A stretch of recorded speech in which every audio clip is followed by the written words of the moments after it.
Hey friends, it's Will and welcome back to the channel. Thank you so much for joining me. Today I'm going to be teaching you guys how to make a clochette. It's French, it means bell tower. I didn't know that before this video actually. And they are used primarily to hold keys.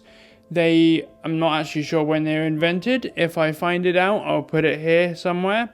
But I know that they're very, very common. They're very, very beautiful. They're used by basically every fashion house in the world to not just protect your key, but also give it somewhere pretty to live.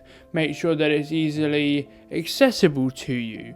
And they look stunning on pretty much anything. So if you're using it to house a key, or if you're using it just as a little bit of a add-on to the piece that you're making, I would highly recommend making one. They're also a very, very good way of practicing how to do your hand skiving, because they require hand skiving to make. So today I'm going to be using a Novonappa leather, otherwise known as Berenia, if you've heard of that out of the Hermes world. It's a retanned leather, so it was originally chrome and then it's retanned into vegetable tanned. It's one of the best aging leathers there is, basically. So today we're going to make one. I'm going to walk you through exactly how we're going to do it. So let's jump in and let's get started.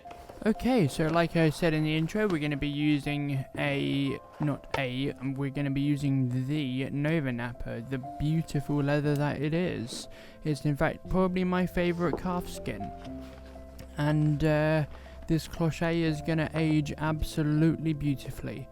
So normally I would use something a bit thinner than this. This is I think it's 1.8 mil. It's quite thick, but I have sent some off to be split, because if you buy it directly from tannery Haas, which is who make Novonappa, they don't actually split in-house. You have to send it off separately. And I had some sent off, but I sent some off to be split, but it unfortunately hasn't come back yet. So this one is the full thickness, but it's fine for the purposes of this tutorial. And you don't have to line a clochette. You don't have to do that. I like to line anything that I can. I think it gives a little bit more structure and I think it looks far prettier. So I'm going to be using a French goat skin from Auran in a lovely grey colour. You just get to see a sort of hint of it on the inside. I think it just looks really, really pretty. One of the important things about making a clochette, once you've cut the pattern out, is to skive the edges. And you don't just do that to thin them down thickness wise. Obviously skiving them does do that, but you also do it because it gives it a nice bell shape. And the translation for clochette is literally bell tower. That's what it means. And it makes sense because it does look like a bell if you look at it. So when you skive the outside and then you sew it together, it sort of squishes it together in such a way that it accentuates that bell shape. It looks absolutely beautiful.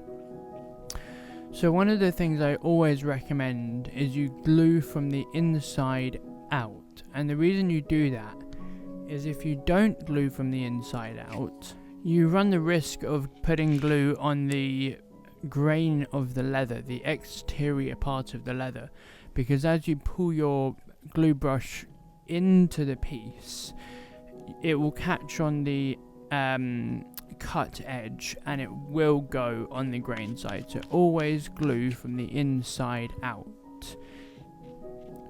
And now we're going to stick the two together, and what you'll see as I stick them together is that you will start getting that rather pretty raised section in the middle, because obviously I've skived around the exterior. I've done I think it's a 5mm skive, which I was very pleased with. I think that's the right amount to do.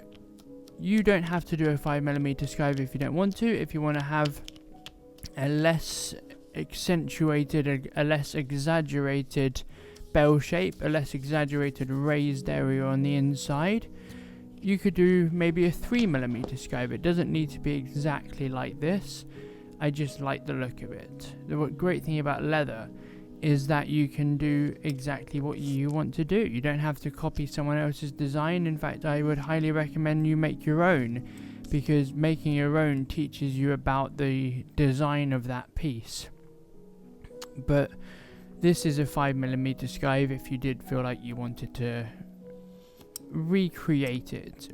We won't use the word copy in this instance. Now this is where I made a mistake. This is again a 5mm skive, but at the end you'll see that you do get just a little peak of the skived area on the inside. So if you don't want to see that skived area at all, go as far as your stitch line. Skive as far as your stitch line if you don't want to see the skive. And my stitch line is always, without fail, 3mm. So instead of doing a 5mm skive here on the inside, I should have done a 3mm.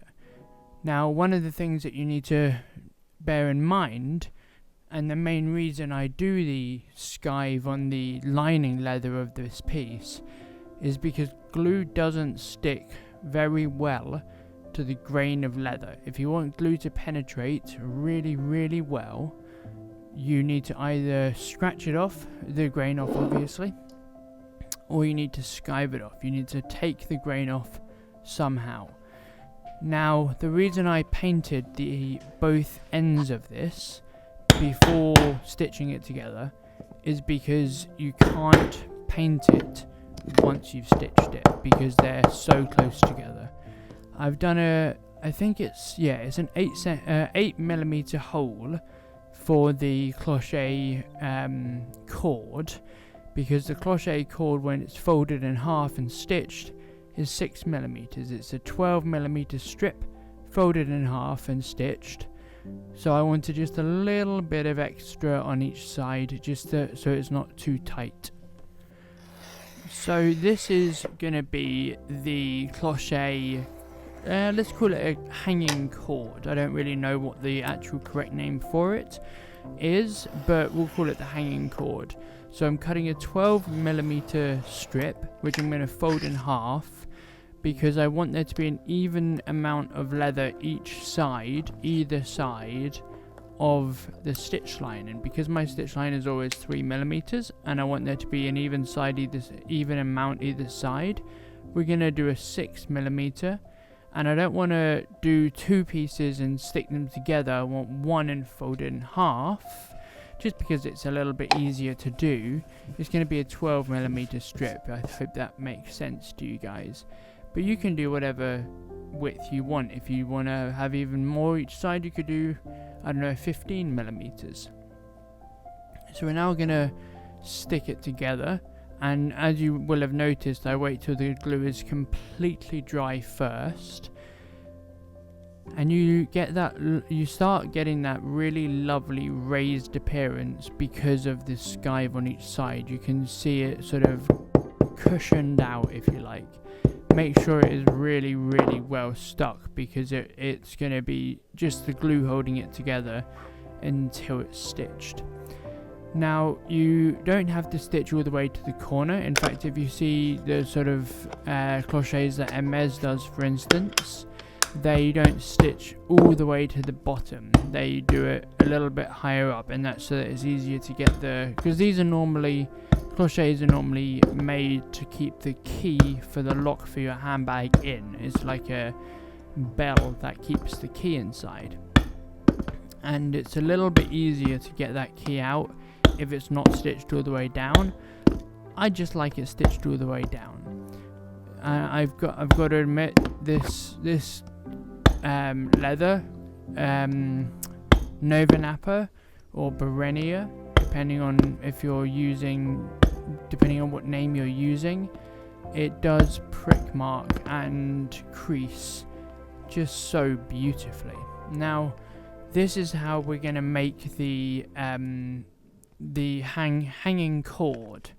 So because I know what I want the middle point to be I'm gonna use my ruler to start that fold, and a bone folder obviously to start that crease going down it to make the fold even easier.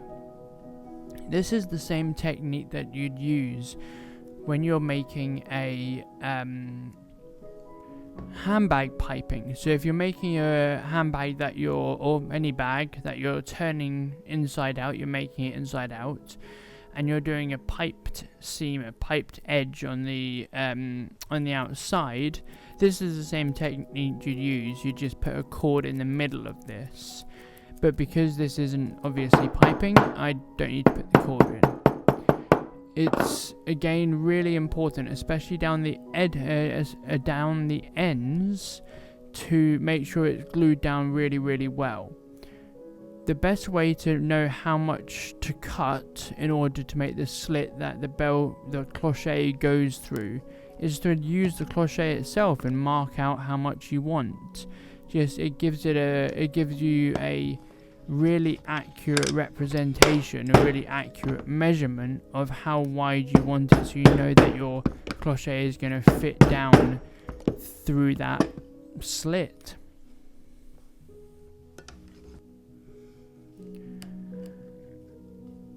One thing you may have noticed when I was prick marking is I did it really, really lightly. One mistake you can make is if you've skived the edges, or you've put a lining in, or you've done something so that it's so that the stitching line is on an angle, is if you punch all the way through, you can quite easily go in the right amount from the edge one side, but be far too close to the edge the other. So I prick marked really lightly, and I'm all stitching the whole way so that I'm getting a huge amount of accuracy and control of how much I want that stitch to be, how close to the edge I want that stitch to be on the exterior, on the back side. I'm using a very slightly thicker thread for this. It's a 0.54mm linen thread from Misi. I get it from Pro Italia Plus in the UK, and I'm not going to snip it and then start a new run. I'm going to use the same thread, and then I'm going to go one back, one forward, and then one back, and then go back as I normally would, so that I don't have to start and stop again. But if you don't feel comfortable doing that, you don't have to. Stop your stitching run and then restart it again. The reason I'm using a slightly thicker thread, I'd normally use a 0.45 for this. The 0.55, so the M50, is just a little bit easier to see on camera for you guys. And there you can see the really lovely cushioned effect that you get. It's even more visible once you put the key into it. In this case, I'm not putting a key in because I can't find one to put in there. I'm using, you'll see what I use in a second. I'm now going to paint the edge with its Uniters just black, but I only use Uniters edge paint. I really like the way it goes on and the way it finishes. A lot of you guys have asked for an updated edge paint video, and it is coming. I'm really busy at the moment, but it is coming, and you will get it very, very soon. Now, I didn't show stitching this because it's stitching just like I normally do and like I just showed you. But here's a little hack to get it through. I put a needle through with some thread on it. I pull that through the hole. I haven't painted the hole. I forgot to do it, and I'm sorry about that.